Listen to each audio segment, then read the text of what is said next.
And when Rahel saw that she bore Jacob no children, Rahel envied her sister and said to Jacob, "Give me children, or else I am going to die." And Jacob's displeasure burned against Rahel, and he said, "Am I in the place of Elohim, who has withheld from you the fruit of the womb?" And she said, "See, my female servant Bilhah. Go into her, and let her bear for me, and let me be built up from her as well." So she gave him Bilhah, her female servant, as wife, and Jacob went into her. And Bilhah conceived and bore Jacob a son. And Rahel said, "Elohim has rightly ruled my case, and has also heard my voice, and given me a son." So she called his name Dan. And Rahel's female servant Bilhah conceived again, and bore Jacob a second son. And Rahel said, "With great wrestlings I have wrestled with my sister, and I have overcome." So she called his name Naphtali. And Leah saw that she had ceased bearing, and she took Zilpah, her female servant, and gave her to Jacob as wife. And Leah's female servant Zilpah bore Jacob a son. And Leah said, "Fortune comes." So she called his name Gad. And Leah's female servant Zilpah bore Jacob a second son. And Leah said, "I am happy, for the daughters shall call me happy." So she called his name Asher. And Reuben went in the days of wheat harvest, and found love apples in the field, and brought them to his mother Leah. And Rahel said to Leah, "Please give me some of your son's love apples." But she said to her, "Is it a small matter that you have taken away my husband? Would you take away my son's love apples too?" And Rahel said, "Therefore, let him lie with you tonight for your son's love apples." And when Jacob came out of the field in the evening, Leah went out to meet him and said, "Do come in to me, for indeed I have hired you with my son's love apples." And he lay with her that night. And Elohim listened to Leah, and she conceived and bore Jacob a fifth son.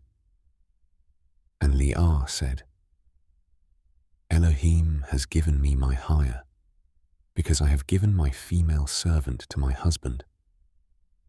So she called his name Yissaschar. And Leah conceived again, and bore Jacob a sixth son.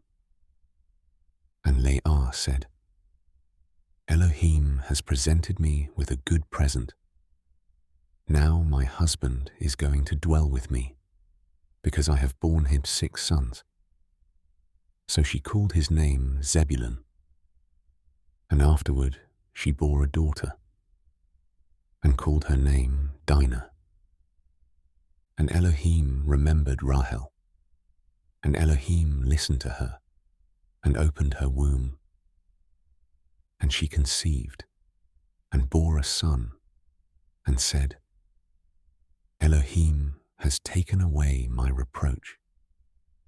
So she called his name Joseph, and said, "Yahuwah has added to me another son." And it came to be, when Rahel had borne Joseph, that Jacob said to Laban, "Send me on my way, to go to my own place and to my land. Give my wives and my children, for whom I have served you, and let me go. For you yourself know my service which I have done for you."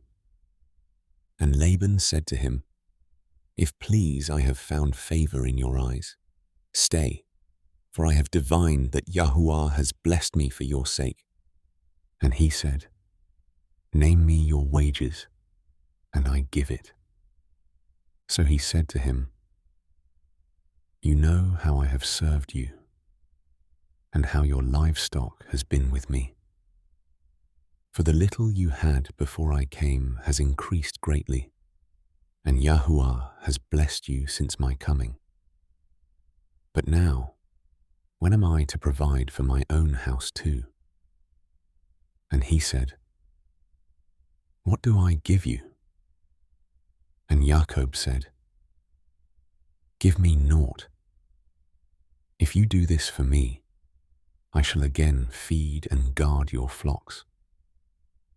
Let me pass through all your flock today, removing from there all the speckled and spotted sheep, and all the black ones among the lambs, and the spotted and speckled among the goats.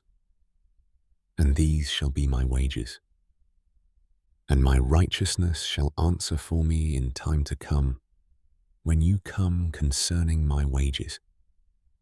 Every one that is not speckled and spotted among the goats, and black among the lambs, it is stolen, if it is with me. And Laban said, See, let it be according to your word. And on that day he set aside the male goats that were speckled and spotted, and all the female goats that were speckled and spotted, every one that had some white in it, and all the black ones among the lambs, and gave them into the hand of his sons. And he put 3 days' journey between himself and Jacob. And Jacob fed the rest of Laban's flocks. And Jacob took for himself rods of green poplar, and of the almond and chestnut trees, peeled white strips in them, and exposed the white which was in the rods. And he set the rods which he had peeled before the flocks in the gutters, in the watering troughs where the flocks came to drink. And they conceived when they came to drink. So the flocks conceived before the rods, and the flocks brought forth streaked, speckled, and spotted. And Jacob separated the lambs, and made the flocks face toward the streaked, and all the black in the flock of Laban.